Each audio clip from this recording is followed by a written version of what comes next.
Oke, selamat datang. Hari ini kita bakal bahas sesuatu yang cukup ironis. Gimana ceritanya sebuah negara yang merdeka dengan damai malah bisa jatuh terjerumus ke dalam kekacauan?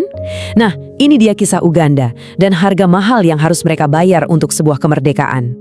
Kutipan ini benar-benar kena banget ya. Ini merangkum inti dari perjalanan Uganda. Jadi pertanyaannya simple, tapi jawabannya rumit banget. Terus apa yang terjadi setelah bendera penjajah diturunkan? Seperti yang bakal kita lihat sama-sama, perjuangan yang sebenarnya ternyata baru aja dimulai. Oke, kita mulai dari awal ya, dari babak yang penuh harapan. Namanya Harapan Kemerdekaan.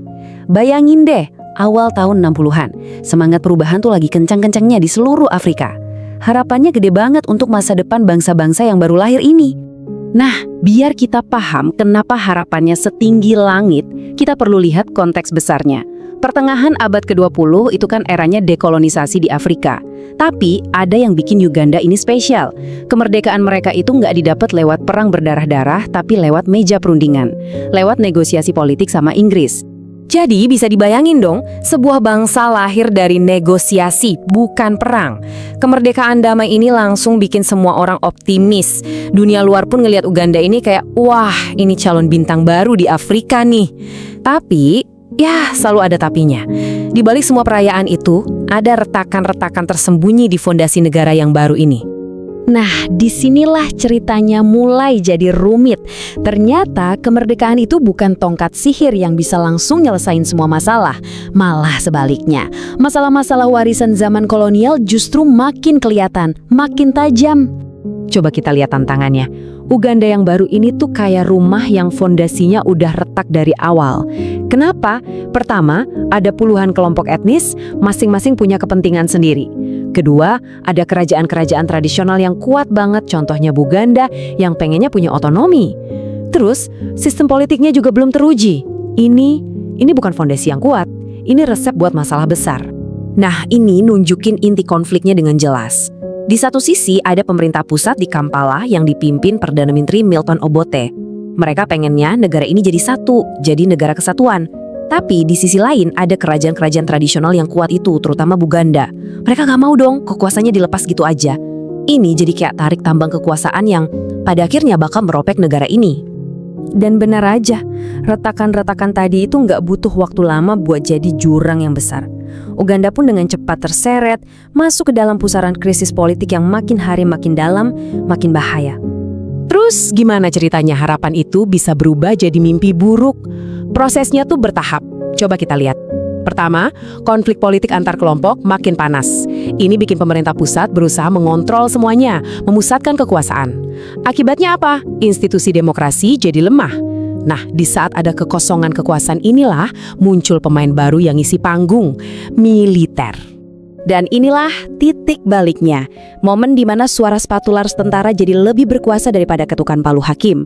Politik gak lagi pakai argumen, tapi pakai todongan senjata. Ini adalah tikungan tajam di mana Uganda keluar dari jalur demokrasi dan masuk ke arena perebutan kekuasaan yang, brutal. Oke, sekarang kita lihat harganya. Karena perebutan kekuasaan di level elit itu selalu ada harganya. Dan yang bayar paling mahal, sudah pasti rakyat biasa. Yang pertama kena kebebasan politik dibatasi.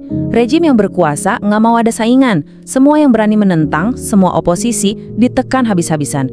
Ruang buat beda pendapat ditutup rapat-rapat. Selanjutnya, ekonomi jelas terganggu, bahkan bisa dibilang hancur. Ya logis aja kan? Siapa juga yang mau investasi di negara yang lagi kacau balau? Layanan publik macet total. Buat jutaan orang Uganda, nyari makan sehari-hari itu udah jadi perjuangan hidup dan mati. Dan puncaknya dari semua ini, kehidupan sehari-hari jadi penuh ketakutan, penuh ketidakpastian. Ketika negara yang seharusnya melindungi warganya malah jadi sumber ketakutan, satu-satunya hal yang pasti ya cuma ketidakpastian itu sendiri. Inilah mungkin harga paling mahal dari kemerdekaan yang salah jalan. Oke, setelah ngelewatin masa-masa yang kelam banget itu, kira-kira apa sih pelajaran yang bisa kita ambil? Yuk kita coba simpulkan inti dari kisah tragis Uganda ini. Nah, ini dia inti pelajarannya. Kita bisa sebut ini paradoks Uganda. Ternyata, ngusir penjajah itu jauh lebih gampang daripada membangun bangsa dari nol. Realitanya pahit banget, menyatukan semua kelompok yang beda-beda, membangun sistem yang kuat dan adil, itu perjuangan yang jauh lebih sulit dan butuh waktu lama. Jadi, kita tutup pembahasan ini dengan satu pertanyaan besar. Kisah Uganda ini jadi pengingat buat kita semua, betapa rapuhnya sebuah negara yang baru lahir. Dan ini ninggalin kita dengan satu pemikiran. Setelah jatuh sedalam itu, gimana caranya sebuah bangsa bisa bangkit lagi? Gimana cara mereka membangun kembali masa depan mereka dari puing-puing kehancuran?